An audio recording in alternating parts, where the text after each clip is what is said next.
أسطورة حورية البحر في سبتة. السلام عليكم ورحمة الله. أهلا بكم يا محبي الأسرار. في نظر العديد من الأشخاص تعتبر حوريات البحر مخلوقات خرافية أو أوهام بحارة سابقين، ولكن هناك الكثير من الأدلة المادية على وجود تلك الكائنات. الأسطورة التي سأخبركم بها حدثت في مدينة سبتة عندما كانت سجنا قديما قبل عدة سنوات على شاطئ ذو منحدرات شديدة الانحدار. نزل صياد يدعى إريك قبيل الفجر ليصطاد كما يفعل كل يوم. في هذا اليوم وأثناء الصيد سمع تدفقا غريبا في الماء، تبعه خروج حورية بحر من الماء لتدلي بجسدها على صخرة. أعجب إريك بجمال تلك الحورية، كان لديها شعر أسود طويل يصل إلى خصرها، وكانت ذات بشرة بيضاء كالثلج وعيون زرقاء صافية.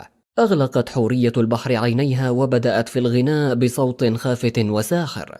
إريك كان متلهفا لسماع هذا اللحن من مكان أقرب، لذلك قرر الاقتراب من حورية البحر. قالت له الحورية: أدعى نادال، لقد كنت أراقبك منذ فترة طويلة، لم يراني أبدا أي إنسان، وآمل أن تحافظ على هذا السر.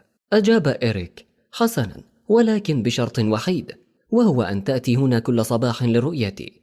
قبلت نادال الشرط، وكانت بالفعل تأتي إليه كل صباح على نفس الصخرة وتبقى معه حتى المساء، لدرجة أنهما وفي يوم ما وقعا في الحب.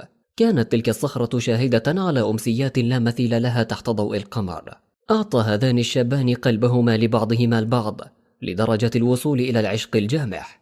ولكن وفي يوم ما كان إريك ينتظر كالعادة حتى تأتي حورية البحر، ولكنها لم تأتي في هذا اليوم على الإطلاق.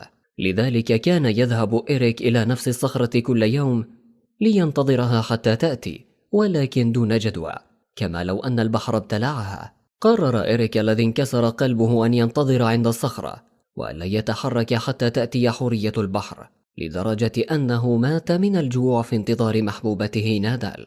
تقول الأسطورة أنه إذا ذهب أحدهم إلى هذا المكان يمكنه أن يسمع في بعض الأحيان صرخات صياد من بين الصخور، ويدعى هذا المكان صخور حوريات البحر.